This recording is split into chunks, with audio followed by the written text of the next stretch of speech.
Hello, amazing parents. I hope you all are doing very well and taking good care of yourself and your loved ones.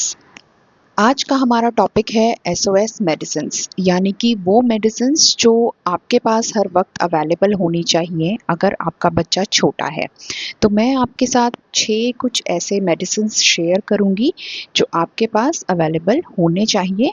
Obviously आपको अपने बच्चे को जो भी medicine देनी है वो डॉक्टर के प्रिस्क्रिप्शन के अकॉर्डिंग देनी है, उसके एज के अकॉर्डिंग उसके डोसेज आपको बताए जाएंगे, तभी आपको वो मेडिसिन अपने बच्चे को देने हैं।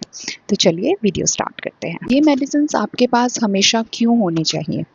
वो इसीलिए क्योंकि रात पे रात अगर आपके बच्चे को कोई भी परेशानी होती है, अचानक से कोई भी परेशानी होती है और आपके आसपास कोई डॉक्टर अवेलेबल नहीं होता है या फिर आपके घर में कोई अवेलेबल नहीं होता है, आप हॉस्पिटल नहीं पहुंच पा रहे हैं, तो उस थोड़े टाइम के लिए ये मेडिसिन्स आपके बच्चे को रिलीफ देते हैं। वैसे भी कुछ छोटी मोटी दिक्कतें होती हैं नए बच्चों को, जैसे कि गैस की प्रॉब्लम होती है, नेज़ल कंजेशन होता है, कभी बुखार होता है या फिर कभी दर्द होता है, तो आपके पास उस वक्त के लिए ये मेडिसिन्स हमेशा अवेलेबल होने चाहिए। इन मेडिसिन्स को आपको अपने डॉक्टर से कंसल्ट करके ही अपने बच्चे को देना है। आपके जो डॉक्टर हैं आपको ये मेडिसिन्स अपने आप ही लिख कर देते हैं। इन केस अगर वो नहीं देते हैं तो आप उनसे बोल सकते हैं कि हमें कुछ एसओएस मेडिसिन्स लिख के दे दीजिए हमारे बेबी के लिए। नॉर्मली ये मेडिसिन्स डॉक्टर्स जो प्रिस्क्राइब करते हैं वो होता है 6th या 7th डे, जब हम फर्स्ट विजिट करते हैं अपने बेबी के साथ हॉस्पिटल में, तब ये जो मेडिसिन्स हैं डॉक्टर्स हमें प्रिस्क्राइब करके दे देते हैं। हमें बता देते हैं कि इनके डोसेज क्या रहेंगे और हमें कब कैसे इन्हें यूज़ करना है और अपने बेबी को देना है। First is ORS. ORS normally doctors हमें हमारे बच्चों को डायरिया के वक्त प्रिस्क्राइब करते हैं और ये डिहाइड्रेशन के लिए बच्चों को दिया जाता है। और ये कैसे दिया जाता है ये मैं आपको बता देती हूँ। पहले आपको अच्छे से अपने हैंड्स क्लीन रखने हैं, अच्छे से अपने हाथ धो लीजिए और फिर 1 लीटर पानी में ये सैशे जो है आप पूरा मिक्स करके अच्छे से घोल लीजिए।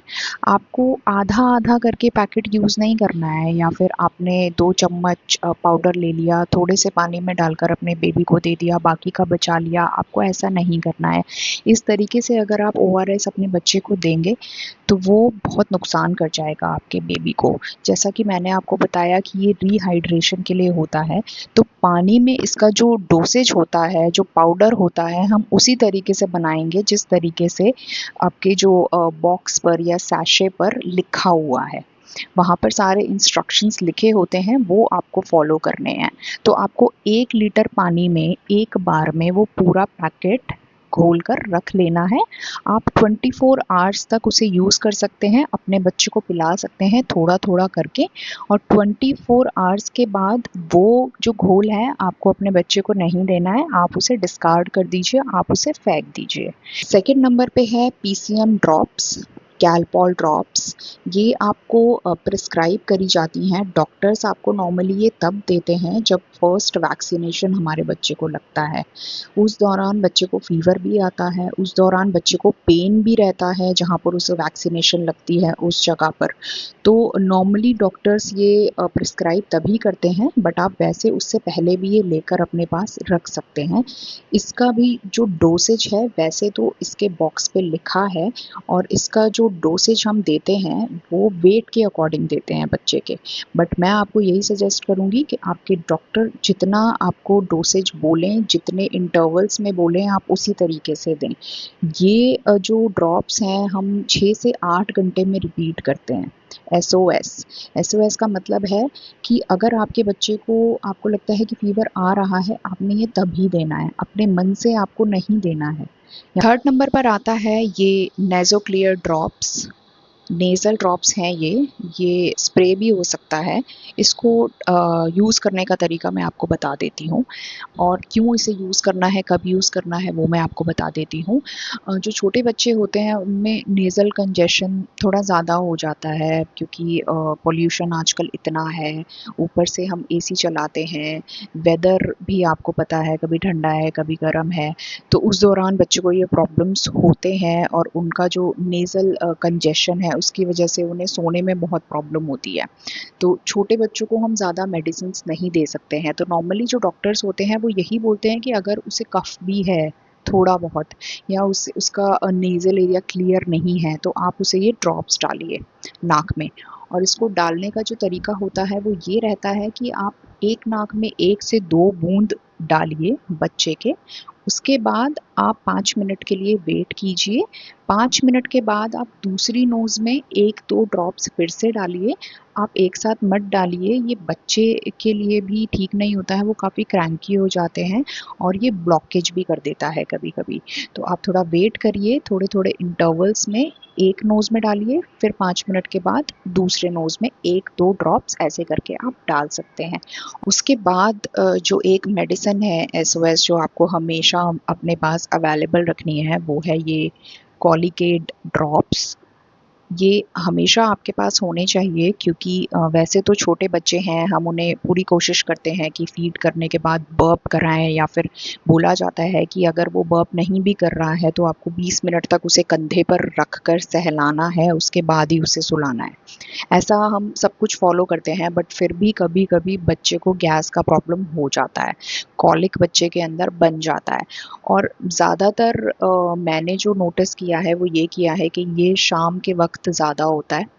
बच्चों को ज़्यादा इश्यूज़ गैस के जो होते हैं, कॉलिक बनने के जो होते हैं, वो शाम के बाद होते हैं, रात में होते हैं। तो इसीलिए ये ड्रॉप्स आपके पास हमेशा अवेलेबल रहना चाहिए।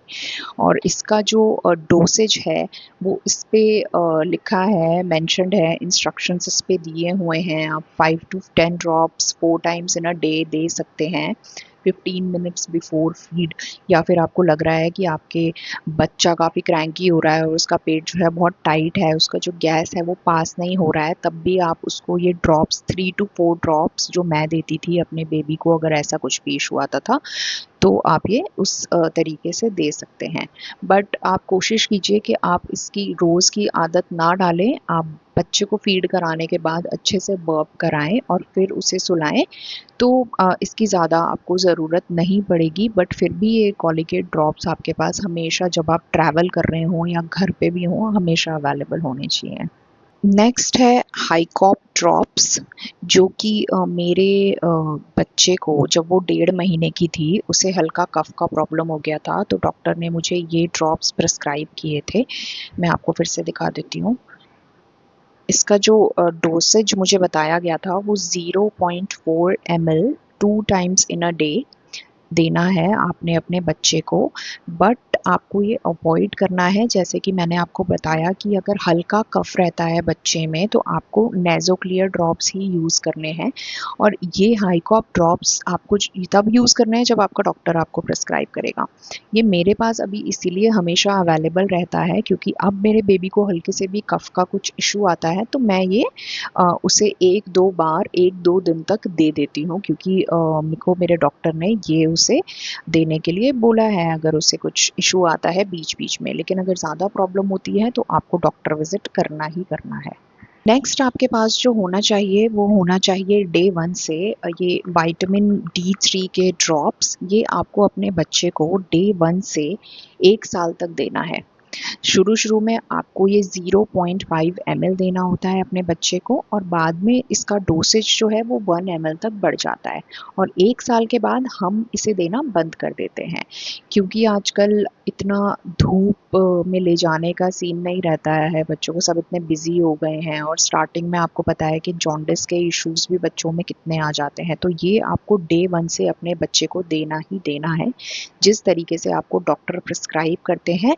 और जो ब्रांड है वो भी इसमें अलग-अलग आते हैं। जो मैं यूज़ करती हूँ वो ये विटामिन D3 के विटानोवा D3 ड्रॉप्स यूज़ करती हूँ। तो आपको ये हमेशा अपने पास अवेलेबल रखना है। आपको एक चीज़ का ध्यान रखना है कि आपको हमेशा अपने बच्चे को ये ड्रॉप्स देने से पहले इसे अच्छे से शेक करना है। इसका जो टेक्सचर होता है वो काफ़ी थिक होता है, तो आपको हमेशा अच्छे से इसे शेक करके, और आप अगर ये ड्रॉप्स के थ्रू दे रहे हो और आप सेम ड्रॉप से वो बॉटल बंद कर रहे हो, तो आपको हमेशा उस ड्रॉप को वॉश करके अपने बच्चे को नेक्स्ट टाइम देना है। लास्ट चीज़ जो मैं आपको बताऊँगी वो कोई मेडिसिन नहीं है, बट आपके पास अगर आपके घर में बच्चे हैं, छोटा बच्चा है, बड़ा बच्चा है, आपके पास एक फ़र्स्ट एड बॉक्स हमेशा अवेलेबल रहना चाहिए। उस फ़र्स्ट एड बॉक्स में आपको एक तो थर्मामीटर रखना है। आप कोशिश कीजिए आप डिजिटल थर्मामीटर ही यूज़ करें। Do not go for mercury thermometers, it's not safe for your baby, क्योंकि वो बाइट करते हैं चीज़ों को, तो वो आपके बच्चे के लिए सेफ़ नहीं है। तो डिजिटल थर्मामीटर आपको हमेशा अपने पास रखना है। कभी फ़ीवर हो तो एटलीस्ट आपको पता होना चाहिए कि उनको फ़ीवर है, किस वक्त कितना है, क्योंकि डॉक्टर्स भी ये चार्ट आपको बनाने के लिए बोलते हैं कि आपको देखना है, आपको मॉनिटर करना है कि आपके बच्चे का कब-कब कितना-कितना टेम्परेचर है। तो आपके पास थर्मामीटर हमेशा अवेलेबल रहना चाहिए। नेक्स्ट आपके पास बीटाडीन का जो सॉल्यूशन होता है, वो आपके पास हमेशा होने चाहिए। आपके पास बैंडेजेस अवेलेबल होने चाहिए, आपके पास कॉटन अवेलेबल होना चाहिए। ये सब चीज़ें आप अपने फर्स्ट एड बॉक्स में ज़रूर रखें। अगर आज की वीडियो में इतना ही मैं आपसे शेयर करना चाहूँगी। ये मेडिसिन्स मैंने हमेशा दोनों बच्चों के वक़्त अपने पास रखे हैं। अभी भी मेरे पास ये हमेशा अवेलेबल रहते हैं। अगर ये ख़त्म हो जाते हैं तो मैं पहले से कोशिश करती हूँ कि इन्हें अपने पास लेकर रखूँ। अगर आपके पास कुछ ऐसा है जो आप शेयर करना चाहते हैं इस वीडियो से रिलेटेड, तो आप ज़रूर कमेंट्स में शेयर कीजिए, जिससे कि दूसरे पेरेंट्स को भी हेल्प मिले। जैसा कि मैंने आपको पहले भी बोला था that we are a community, और हम यहाँ पर एक दूसरे को हेल्प करने के लिए हैं अपने एक्सपीरियंस के बेसिस पर। सो अगर आपको ये वीडियो अच्छा लगा हो, इसे लाइक कीजिए, शेयर कीजिए, मेरे चैनल को सब्सक्राइब कीजिए। Thank you so much for watching this video. मिलते हैं नेक्स्ट वीडियो में नेक्स्ट वीक। Bye bye.